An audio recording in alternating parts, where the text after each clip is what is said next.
Shalom Bapak Ibu, Saudara-saudara, sidang jemaat yang terkasih di dalam Tuhan kita Yesus Kristus. Kita mengucap syukur tak henti-hentinya kepada Tuhan kita yang maha baik dan maha kasih, sehingga kita tetap terpelihara hingga saat ini. Kita juga terpelihara secara iman dan perlindungan Tuhan tetap nyata dalam kehidupan kita. Dalam pertemuan kita kali ini, saya ajak kita sekalian untuk membaca kebenaran firman Tuhan yang terambil di dalam Mazmur pasal 37 ayatnya yang kelima. Beginilah firman Tuhan. Serahkanlah hidupmu kepada Tuhan dan percayalah kepadanya, dan Ia akan bertindak.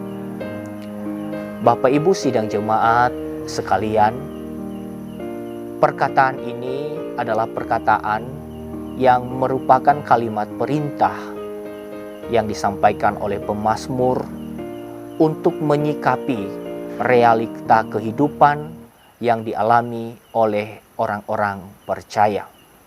Realita kehidupan itu memang tidak mulus. Ada hal-hal yang membuat kita tidak mengerti.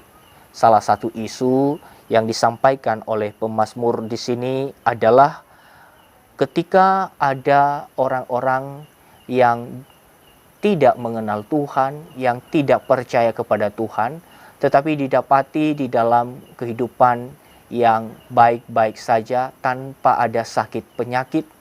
Dan itu sebetulnya berkaitan langsung dengan kehidupan orang percaya yang setiap harinya menyaksikan dalam kehidupannya adanya Tuhan. Dan ini menantang setiap kehidupan orang percaya, bagaimana melihat realita kehidupan yang sungguh tidak selalu berjalan seturut dengan kehendak sendiri. Nah, Bapak Ibu Saudara-saudara, untuk menyikapi itu maka salah satu hal yang menjadi kalimat perintah yang perlu untuk diperhatikan oleh orang percaya, yaitu penyerahan hidup kepada Tuhan. Nah, ini penting Bapak Ibu. Saya mengutip tafsiran dari John Calvin. John Calvin dalam tafsirannya mengatakan bahwa inilah esensi kehidupan orang percaya. Dan sekaligus juga, kalau orang percaya itu percaya kepada Tuhan, maka hendaklah Tuhan yang menjadi pemimpin di dalam kehidupan. Maka penyerahan seluruh kehidupan kepada Tuhan itu bukan semata-mata bicara tentang penyerahan beban atau kekhawatiran. Tetapi yang dikatakan di sini adalah penyerahan hidup atau komitmen yang teguh kepada Tuhan. Nampaknya Bapak Ibu, perkataan serahkanlah hidupmu kepada Tuhan itu adalah ekspresi yang seringkali muncul di dalam kehidupan bangsa Israel kuno. Hal ini sebetulnya merupakan implikasi dari perjanjian Tuhan yang Tuhan adakan dengan umatnya. Atas kasih karunia dan kemurahannya, Allah berkenan menjadi Allah mereka, dan mereka juga atas perkenanan Tuhan menjadi umat Tuhan. Dan dalam ikatan perjanjian itu, umat Tuhan harus berkomitmen untuk berlindung sepenuhnya kepada Tuhan yang telah memilih dan mengasihi mereka. Nah, oleh karena itu Bapak Ibu sidang jemaat yang terkasih di dalam Tuhan, maka kalau ada ungkapan di sini serahkanlah hidupmu kepada Tuhan, berarti Bapak Ibu dan saudara-saudara, kita juga sebagai orang yang percaya kepada Tuhan, kita menyerahkan hidup kita, berkomitmen menyerahkan hidup kita kepada Tuhan. Oleh karena apa? Oleh karena Tuhan sudah mengasihi kita, sudah memilih kita, dan tetap setia kepada perjanjiannya dengan kita. Kita kini sebagai gereja Tuhan adalah umat perjanjian. Nah, Bapak Ibu Saudara-saudara, memang dalam pergumulan hidup selama kita menjalani hari-hari kita, menyerahkan hidup kepada Tuhan itu memang tidak segampang apa yang kita katakan.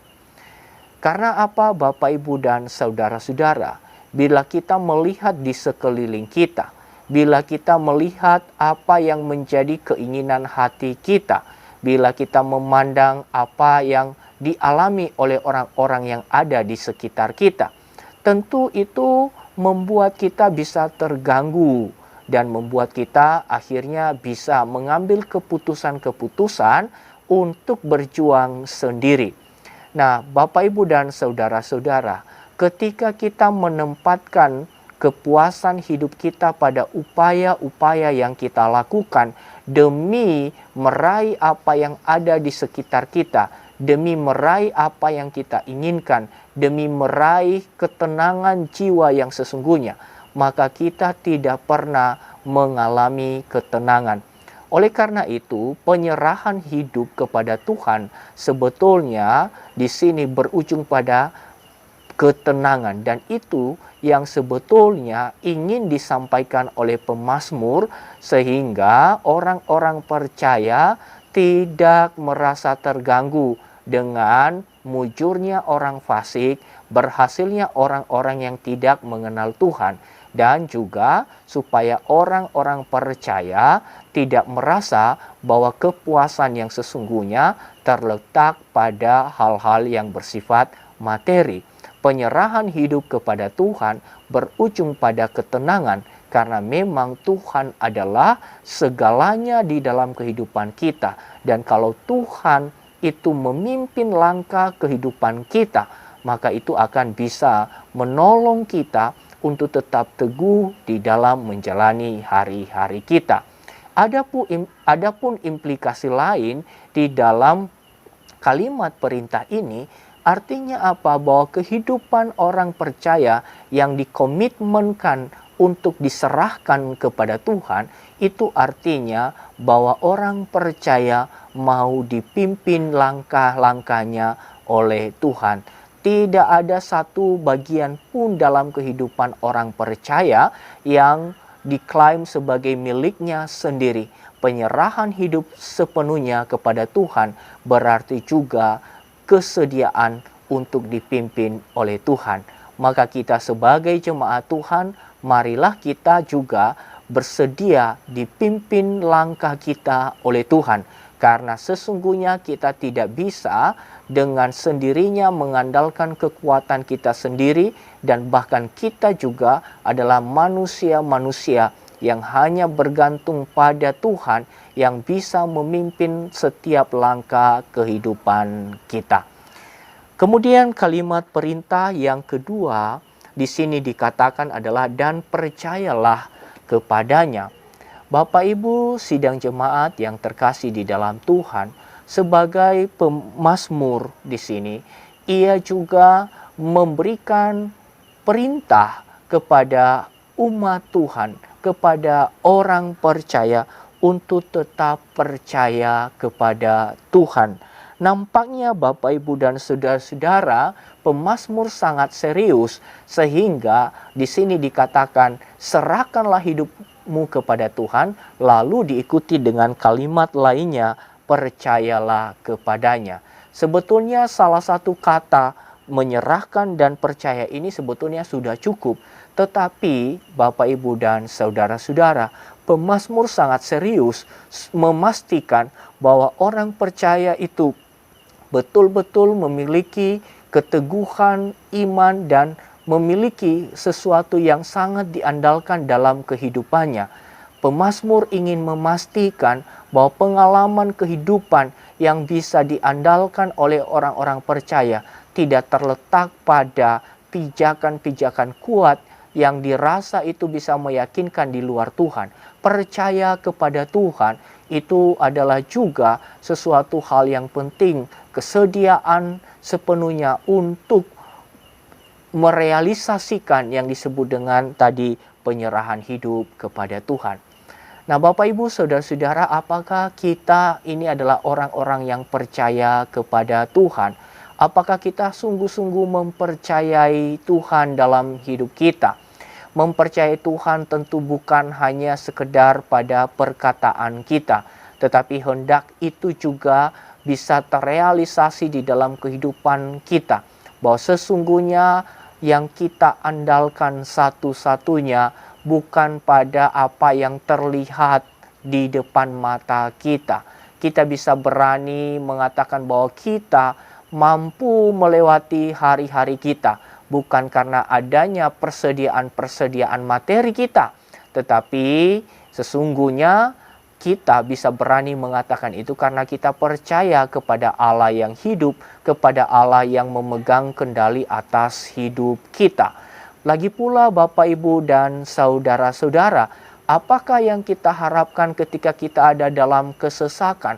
Apakah yang kita nantikan ketika kita ada di dalam kesulitan?